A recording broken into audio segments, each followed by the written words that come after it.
Bonjour, bienvenue dans Ça nous intéresse. Aujourd'hui, de plus en plus de jeunes choisissent de découvrir la culture d'autres pays et travailler pour promouvoir les échanges culturels entre différents pays. Et aujourd'hui, nous allons rencontrer quelques jeunes qui ont choisi ce mode de vie. Et nous allons parler ensemble du regard qu'ils portent sur ce monde de plus en plus complexe et multiculturel. Alors, j'ai le plaisir de recevoir par visioconférence aujourd'hui Tomché Gabriel, étudiant à l'Université centrale des finances et de l'économie de Beijing. Vous faites un master en journalisme et communication et vous êtes également créateur de contenu et vous venez du Cameroun. Bienvenue. Ensuite, Thomas Arthur Géré, depuis Strasbourg. Vous êtes professeur de français à l'Institut des langues étrangères du Jiangxi et vous êtes également amateur de Guzheng, c'est la cithare chinoise, et vous faites partie de l'association de Guzheng traditionnelle de Nanchang. Bienvenue Thomas. Merci, bonjour. Alors ensuite, Pu Yingwei, vous êtes artiste et vous êtes diplômé de l'école de beaux-arts de Lyon. Vous avez passé 5 ans en France et juste au début de l'année, vous avez fait un voyage autour du monde qui vous a amené en Afrique, en Asie et en Europe. Bienvenue dans notre émission.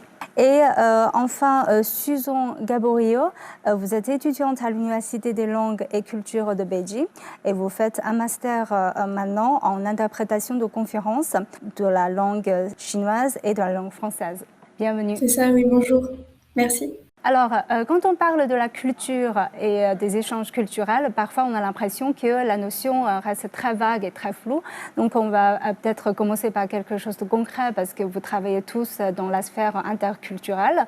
Donc, quel est votre regard porté sur ces échanges concrètement dans votre expérience? Je vais peut-être commencer par Tomché parce que vous enseignez la danse. Donc, qu'est-ce que cette autre culture vous a apporté et dans votre observation, comment une autre culture influence le public? Comme vous l'avez si bien dit, la culture est un terme qui est souvent regardé comme hyper vaste. Mais selon moi, la culture, au début, en fait, c'est du savoir-vivre. Donc, je fais dans le domaine de la danse. Et étant africain, par exemple, ici en Chine, il y a beaucoup, je peux dire, beaucoup de stéréotypes. Il y a beaucoup de préjugés aussi sur les Africains. Et permettre aux Chinois, permettre aux personnes de partout du monde d'apprendre un peu mieux du continent africain à travers la danse qui vraiment n'a pas de langue, qui n'a pas de limite, qui est plus comme un facteur qui réunit plusieurs personnes. C'est quelque chose qui me passionne énormément. Donc, selon moi, j'ai si bien dit, la culture, le savoir-vivre, l'échange, le respect mutuel, et à peu près, c'est ça. Et Susan, avant de venir en Chine, vous dites que vous avez senti un besoin de venir en Chine, d'étudier la culture chinoise. Donc, quand vous êtes en Chine, quel est votre sentiment? Et est-ce que cette culture, ça vous a changé en quelque sorte? Oui, tout d'abord, je pense que ça a pu changer, ça n'a pas changé ma personnalité, mais ça a peut-être changé quelques traits de caractère, quelques habitudes, parce que jusqu'à présent, j'étais quelqu'un de très timide, de très renfermé, qui avait du mal à sortir de sa zone de confort. Et maintenant, j'arrive plus à discuter, j'ose faire beaucoup plus de choses que j'aurais jamais fait il y a quelques années en arrière. À force aussi de voir de nouvelles choses, j'arrive plus à savoir ce que j'aime, j'arrive plus à savoir comment me comporter vis-à-vis de personnes de cultures différentes. Je pense que j'ai plus de gagner en capacité d'adaptation aussi face à des nouveaux environnements. C'est une ouverture d'esprit plutôt qui a un peu opéré. Ouais. Et Thomas, parce que vous êtes un peu particulier, parce que vous êtes en Chine pour enseigner vraiment un instrument traditionnel chinoise, et ça vous intéresse beaucoup, la culture chinoise. Donc, est-ce que le fait de venir en Chine vous a changé un peu la perception de la culture chinoise, ou est-ce que ça va plus loin dans la compréhension? Changer la perception nécessairement, puisque partant de la France pour rejoindre la Chine, virtuellement, je ne connaissais rien de la Chine.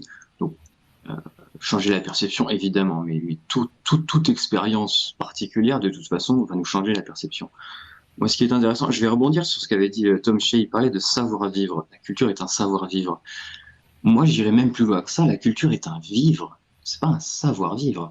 Parce que dans le savoir, il y a quelque chose d'une pratique, alors que le vivre, il y a quelque chose qui tient de l'être. Et je trouvais ça assez intéressant de faire le lien entre, bon, c'est plutôt ma tradition philosophique, mais de Johann Gottfried Herder, qui parlait précisément de la culture comme étant organique. La culture part d'un peuple, part d'une langue et part d'une géographie. Et donc, en tant qu'étranger, de venir dans une culture, si la démarche est authentique, il me semble qu'on n'est pas simplement dans la découverte, mais précisément dans un changement, une transformation de l'âme et de l'être. Et vous faisiez le lien entre le fait de venir en Chine et puis, pour ma part, d'apprendre le Guqing et puis même parfois de l'enseigner. La culture la plus fondamentale, traditionnelle chinoise, va précisément toucher à l'âme même de la Chine. Donc le Guqing, c'est pas de la musique. Finalement, c'est beaucoup plus que ça.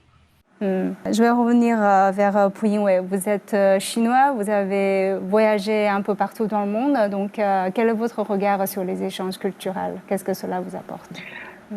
Oui, il y a une chose, je suis très d'accord avec Thomas. Ça veut dire que quand on parle de la différentes civilisations, quand on parle de différentes cultures, c'est quelque chose de non seulement de la notion, mais aussi quelque chose de très physique et corporel. Oui, du coup, comme tu m'as présenté tout à l'heure, j'ai fait un petit voyage autour du monde, y compris les pays comme Serbie, Bosnie, Croatie ou Kenya, différentes villes. J'ai ressenti l'odeur, même l'odeur de la ville, c'est différent. Du coup, je pense que c'est très important, mais aussi c'est aussi une comment dire, expérience corporelle. Ça peut nous changer vraiment la physique de la vie. Non seulement l'idée, mais aussi la physique. Du coup, ça crée une mémoire assez riche. Voilà. Alors, je vais revenir sur Tom Shea parce que vous avez mentionné cette savoir-vivre. Parce qu'aujourd'hui, grâce à l'Internet, on a un accès plus facile aux informations des différentes cultures. Et parfois, on a des vidéos qui disent qu'en 10 minutes, on va vous faire comprendre la culture chinoise et 10 points pour comprendre la Chine et toutes sortes de choses comme ça. Et vous êtes créateur de contenu aussi. Donc, parfois, je vois que vous essayez de présenter la Chine ou présenter l'Afrique à travers de petites vidéos vraiment en 1 ou 2 minutes. Donc, quelle est l'attitude qu'il faut pour vraiment appréhender une autre culture, d'avoir l'idée que c'est un savoir-faire et pas quelque chose de très superficiel? Ouais, bah, je disais, je suis camerounais et c'est cette culture africaine, cette culture camerounaise. Et mon pays hôte, c'est la Chine. Donc, je me dis, j'ai aussi beaucoup d'histoires à raconter. Maintenant, quand nous revenons dans le contexte du savoir-vivre ou encore le vivre, comme Thomas l'a souligné, je me dis, comment est-ce que rendre le peuple, surtout les jeunes, des deux parties du monde, se comprendre à travers ces réseaux sociaux, c'est quelque chose qui est très, très important. Nous sommes en 2023, il y a plusieurs gadgets, il y a plusieurs vecteurs qui peuvent nous permettre de le faire. Donc, c'est quelque chose qui me motive de jour en jour. Je vais revenir encore sur mes 5 ans déjà passés ici en Chine. Déjà, en venant en Chine, j'étais un peu très passionné, hein, je vais dire, par le wushu, c'est-à-dire les arts martiaux chinois, parce que ce sont des choses qui me motivaient. Mais l'autre côté de la Chine, le côté, l'aspect économique, l'aspect gastronomique, c'était vraiment pas mon truc. Donc, arrivé en Chine, j'ai découvert beaucoup de richesses, beaucoup de choses, mais il y a aussi eu des facteurs qui m'ont un peu surpris, vous voyez. Par exemple, le manque d'informations ou encore le manque d'informations réelles des Chinois sur le continent africain. Donc, à travers ce que je fais, à travers la danse, c'est pas juste bouger, mais c'est aussi entrer, c'est aussi établir cette relation entre les deux continents, entre les deux cultures et permettre aux personnes de mieux se comprendre. Donc, pour devenir vivre ou encore le savoir-vivre. Alors, Thomas, je vais enchaîner directement avec vous parce que on a parlé des éléments qui permettent de comprendre la culture. Et vous avez dit tout à l'heure que bon, jouer de la gutting, c'est pas seulement jouer du gutting. Il faut pas simplifier les choses comme la culture chinoise, c'est la sitar, c'est la calligraphie, c'est la peinture. Et comment on peut avoir une compréhension plus approfondie? Parce que ces éléments, comme Tom Shea a mentionné, par exemple sur les réseaux sociaux et tout, ce sont quand même les premières choses plus directes, le plus direct que une personne d'autres cultures peuvent avoir accès. Encore une fois, je vais rebondir sur ce qu'a dit Tom Shea, parce qu'il y avait quelque chose de très intéressant dans le fait d'apprendre, par exemple, aux autres personnes à danser, etc. Il me semble que, de manière générale, lorsqu'on parle de partage de culture, le commun, si j'ose dire, des personnes dans un pays donné ne va pas voir la culture autre que comme quelque chose de divertissant, ou vous aviez dit même d'information. La culture comme simplement quelque chose où j'apprends, je découvre. Et c'est pour ça que j'aimerais rebondir sur ce qu'a dit Tom Shea. Il faut le rôle d'un émissaire. Il y a un intermédiaire entre une culture donnée et une autre culture, alors que l'émissaire soit d'un pays ou d'un autre, peu importe. Et c'est le rôle de l'émissaire qui me semble est important.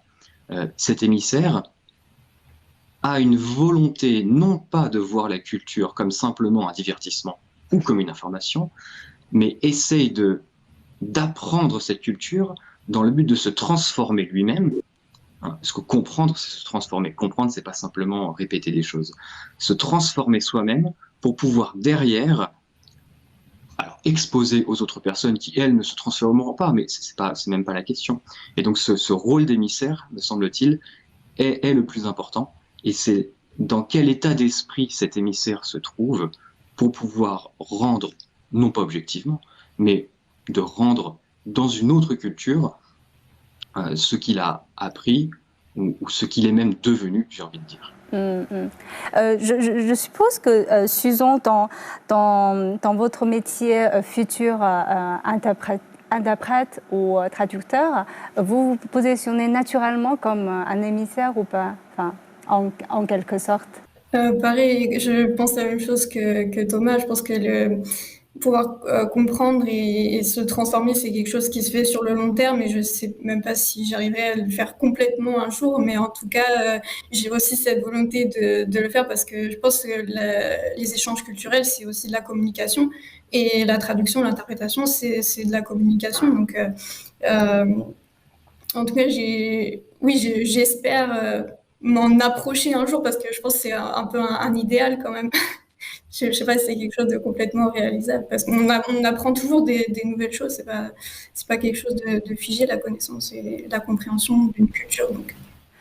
En fait, j'ai une question, parce que vous m'avez dit tout à l'heure, au début, que vous êtes, en faisant ce métier interculturel, vous êtes devenu plus ouvert, c'est un peu contradictoire sur les stéréotypes qu'on peut faire de la culture chinoise. On dit souvent que les Occidentaux sont plus élégants et tout, et que les Chinois sont plus timides, ils sont plus fermés. Après, c'est ma personnalité. Je pense que chacun a une personnalité différente. Moi, je suis comme ça, et je pense qu'il ne faut pas faire d'une généralité la personnalité des gens. Chacun est différent, et moi, ça m'a permis de m'ouvrir, ça m'a permis de gagner en maturité, ça m'a permis d'oser faire des choses, mais probablement que ça peut apporter complètement d'autres choses à d'autres personnes. Je pense aussi au progrès en langue, créer des amitiés, etc. Je pense que ça apporte différentes choses à chacun. Je vais revenir vers Pu Yingwei, parce qu'en tant qu'artiste, je trouve que vous avez quand même un outil très puissant, votre œuvre en fait. Et je sais que vous faites beaucoup de réflexions sur l'histoire, sur la société dans votre œuvre. Et du coup, comment voyez-vous votre rôle dans les échanges culturels entre différentes cultures? Oui, parce que je pense que l'artiste, c'est un métier, mais c'est un métier difficilement à définir. Ça veut dire que on a les atouts pour faire plein de choses. Mais finalement, du coup, mais fondamentalement, je pense que l'art, c'est comme plusieurs métiers, c'est dur sur l'expression, est dur sur la communication, est dur sur la transmission. Voilà. Du coup, dans ce sens-là, je pense que même je fais l'art ou je fais une conférence ou demain je enseigne dans d'autres écoles d'art. Je pense que c'est aussi c'est différentes activités sociales. C'est aussi peut transmettre ma propre l'opinion, ma propre point de vue sur le monde. Du coup, je pense que l'art c'est à la fois c'est une excuse ou c'est une point départ pour faire quelque chose. Mais finalement, on est toujours voilà, c'est pour construire notre monde idéal. Voilà. Mais comment voyez-vous la tendance future? Parce qu'aujourd'hui, on voit qu'il y a de plus en plus de personnes comme vous qui voyagent un peu dans le monde pour apprendre d'autres cultures. Mais aussi, il y a une tendance, et c'est entre guillemets grâce à l'Internet, qu'il y a de plus en plus de personnes qu'on constate qui sont de plus en plus fermées dans les catégories données par les algorithmes. Et du coup, est-ce qu'on assiste à une tendance où tout le monde peut avoir un esprit ouvert comme Susan ou comme vous pour avoir une identité plutôt comme citoyen du monde, ou est-ce qu'on va assister plus à un choc de civilisation, que le monde va devenir de plus en plus divisé à cause, je ne sais pas, peut-être des algorithmes et le développement de l'Internet? Ouais, mais justement, parce que là, la question est posée doublement, dans une double partie, et à la fois, les deux parties peuvent être lues différemment. C'est-à-dire, vous posez la question, premièrement, dans le futur, quelle serait la tendance? Bon, il me semble que la tendance, elle va continuer dans ce qu'elle a commencé depuis le début de la mondialisation, c'est-à-dire, on voit la culture déjà, premièrement, d'un point de vue occidental, puisque les débuts de la mondialisation, c'est quand même l'occidentalisation, et ça commence même depuis les Lumières, mais c'est quand même l'occidentalisation du monde. Et cette occidentalisation du monde passe par la dimension économique dans la mondialisation. Et donc, quelle est cette tendance? Cette tendance, elle est de penser que les cultures en général doivent s'agréger, s'agglomérer ensemble pour faire une sorte de culture commune. Et ça, c'est une fausse, me semble-t-il, approche de ce qu'est la découverte des autres cultures, puisque cette découverte est seulement matérielle et ne change pas la personne qui essaye de s'intégrer à une culture. Donc, dans le futur, il me semble qu'on va rester comme ça, c'est-à-dire que la mondialisation va continuer à faire son chemin, et en opposition à ça, et c'est ce qu'on voit d'ailleurs dans tous les pays, il existe une petite partie des personnes qui ont un sursaut de culture traditionnelle, un regain profond de culture traditionnelle, et qui vont se poser en opposition à ce monde où la culture comme superficialité est de plus en plus prédominante. Et puis, ouais, quelle est votre réflexion? Oui, quand on parle citoyen du monde, c'est bien sûr une situation idéale, mais je pense que pour l'instant, ça va coexiste dans tout côté. Ça veut dire une côté, il y a beaucoup de gens continuent de voyager du monde entier. L'autre côté, il y a des gens relativement entre guillemets plus ou moins fermés, parce que je pense que maintenant la notion de l'État-nation est encore très très présente, surtout après les pandémie, parce qu'on est encore, il y a beaucoup de pays pas encore sorti le case. Du coup, dans l'avenir, je pense que ça va coexistence. Mais je pense que juste à la raison de ça, c'est notre responsable de se défendre, notre voilà d'ouverture, notre l'éthique de travail et l'éthique de la vie. Voilà. Et je voulais savoir plus précisément, parce que vous faites des créations constamment parce que vous êtes artiste, donc les différentes cultures, les différentes expériences culturelles, Ouais. Est-ce que ça a changé un peu la façon dont vous vous identifiez vous-même? Oui, bien sûr, c'est une construction, je pense qu'en train de faire, du coup, on peut dire la vie n'est pas encore aboutie, la vie n'est pas encore finie. Du coup, je pense que ça me change tout le temps, mais cette expérience m'a apporté de plus en plus de possibilités de l'empathie. Ça veut dire que je deviens de plus en plus ouvert. Il y a de plus en plus de possibilités pour comprendre les autres. Voilà. Domché, quel est votre avis sur la tendance dans le futur? Déjà, je voudrais dire que mondialisation ne veut pas dire permettre que tout le monde devienne une personne, c'est-à-dire une idéologie, mais c'est plutôt apprendre à vivre avec nos différences. Ça, c'est ma compréhension de ce mot mondialisation ou encore globalisation. Donc, je me dis, dans le futur, comme Thomas l'a si bien souligné, dans le futur, cette tendance va continuer. Déjà, nous sommes dans l'ère un peu de l'intelligence artificielle, nous avons aussi les réseaux sociaux. Ça va continuer, ça va continuer. Mais ce que nous devons faire, c'est quoi? Vraiment s'ouvrir vers cette mondialisation, s'ouvrir, apprendre pour aussi mieux comprendre qui est-ce que nous sommes. Parce que je me dis, s'il n'y a pas de comparaison, il n'y a vraiment pas de, comment je vais dire, d'efficacité ou pas.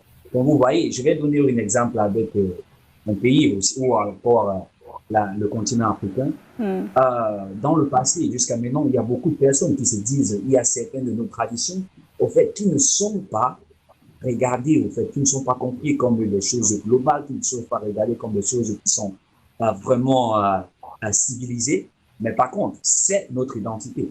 Nous devons en même temps apprendre des choses qui sont globales, mais garder cette identité-là. Ça ne veut pas dire que je refuse la mondialisation. Ça veut dire juste qu'après cette comparaison, j'apprends de mieux à vivre, j'apprends de mieux à faire une discernement. C'est un peu ça.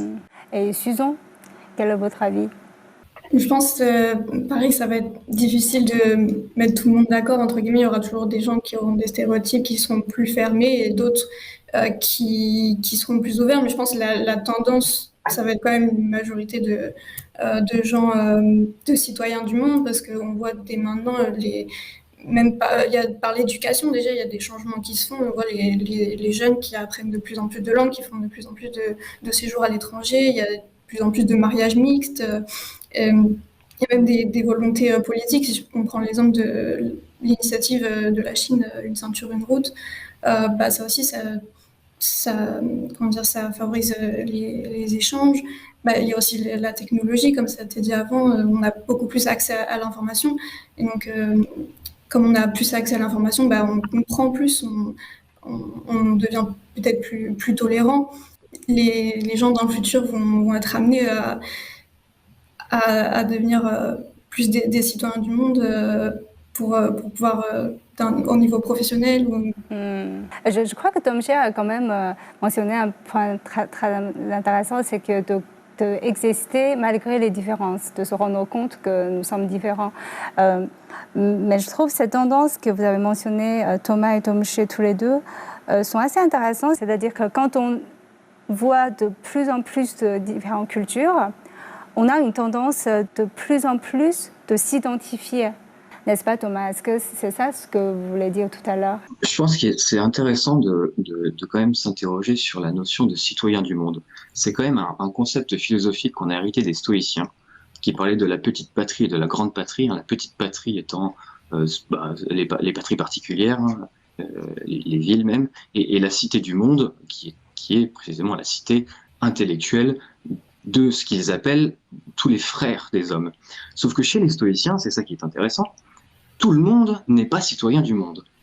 Parce que chez les stoïciens, il faut avoir fait, je vais faire le chemin court, mais il faut être devenu un sage philosophe pour pouvoir être au fait que les autres sages philosophes sont aussi mes frères. Mais chez les stoïciens, le citoyen du monde, c'est une extrême minorité. Et c'est pour ça que c'est intéressant, je faisais le lien tout à l'heure lorsque je parlais de l'émissaire. Le vrai citoyen du monde, c'est l'émissaire. C'est pas celui qui regarde des vidéos internet et qui se dit ah bah dis donc la Chine c'est sympa, ils ont un grand mur. Ça c'est pas le citoyen du monde. On parlait de vivre avec les autres. Ça pour le coup, je suis assez peu d'accord parce que la tolérance c'est une indifférence. La tolérance c'est de dire bon bah je suis différent, tu es différent et puis que ça se passe bien. Il me semble que c'est une mauvaise approche de ce qu'est la profonde transformation culturelle qui s'opère en nous lorsque, non pas on découvre une culture, mais lorsqu'on apprend et lorsqu'on vit une autre culture. Donc je pense qu'il y a vraiment deux approches. Il y a l'approche des personnes qui voyagent et qui resteront dans leur pays jusqu'à la fin de leur vie de toute façon. Ça, c'est une approche assez superficielle de la culture comme divertissement. Et puis il y a l'extrême minorité de certaines personnes qui font un effort total de transformation de leur être pour essayer de comprendre réellement l'essence même d'une autre culture. Et cette essence, elle est beaucoup plus que simplement regarder des vidéos et des films. Mademoiselle Suzon a parlé tout à l'heure d'interprétation et de traduction. Sur l'interprétation, ça, je suis assez d'accord. En revanche, la traduction, beaucoup de personnes, et peut-être vous-même, considèrent qu'il est impossible de traduire certains textes, par exemple. C'est la question classique, peut-on traduire de la poésie? Ben, selon moi, non. Pourquoi? Parce qu'il y a quelque chose qui dépasse simplement le langage et qui dépasse même la transformation que l'on peut essayer d'opérer en soi-même pour la transmettre aux autres. Et finalement, si on ne se transforme pas soi-même, eh ben on ne comprend pas fondamentalement cette autre culture. Donc ce clivage, il existera toujours. Parce que l'extrême minorité des personnes qui feraient cet effort de transformation, bah précisément, ça rejoint l'idée du citoyen du monde stoïcien, et c'est une extrême minorité. Ok. Et puis, vous voulez rebondir quelques mots pour conclure? Oui, récemment, j'ai beaucoup réfléchi sur la différence entre cosmopolis et internationalisme. Ça veut dire que c'est vraiment la différence entre la, comment dire, homogénéité et hétérogénéité. Je pense que tout à l'heure, Thomas, il est un peu parlé de ça aussi. Ça veut dire que dans l'avenir, on va pas créer une culture commune, tout le monde se partager. C'est plutôt, on est tout accepté, reste garder l'ouverture, garder très ouvert pour accepter les autres cultures.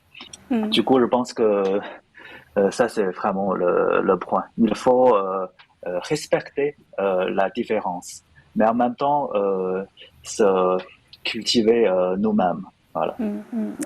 Domche, vous voulez quelques mots pour conclure? Nous avons beaucoup évoqué le terme l'hémisphère et j'ai l'impression que nous le rendons un peu très, très vaste. Je me dis, tout le monde peut être hémisphère. Je vais un peu être différent de ce que les autres ont parlé, mais dis tout le monde vraiment peut être hémisphère. En passant par quelques conseils de base, c'est-à-dire essayer de se cultiver, essayer de communiquer. Parce que moi, par exemple, en prenant mon téléphone, mon smartphone et regarder des vidéos par exemple de la Chine et me dire que ouais, la Chine a une grande muraille, je suis déjà cultivé un tout petit peu par rapport à quelqu'un qui le sait. Là, je prendrais vraiment cette information et je dirais peut-être un membre de ma famille, un ami, et là, une communication qui commence aussi. Si je trouve un Chinois, j'ai quelque chose quand même que je connais de cette culture et il y a déjà un moyen, il y a déjà cette petite, je vais dire comment, ce petit terrain d'entente, ce petit terrain de discussion en fait. Donc je me dis, à ce niveau, nous n'avons vraiment pas besoin de croire que l'hémisphère, je dois vraiment être très grand, je dois être créateur de contenu. Non, c'est pas vraiment ça. Nous, à chaque niveau, nous pouvons l'être. Ça dépend juste de l'état d'esprit. Ça dépend aussi de comment est-ce que nous voulons faire changer les choses. Malgré qu'il soit petit, même si ça compte. Ok, c'est sur ce thème très encourageant qu'on va terminer notre émission. Chacun fait son petit effort et puis on va promouvoir les échanges culturels entre différents pays. Alors, je vous remercie tous les quatre d'avoir participé à notre émission. Merci beaucoup. Merci beaucoup. Merci. Merci. Et je vous remercie d'avoir suivi notre discussion. À la prochaine.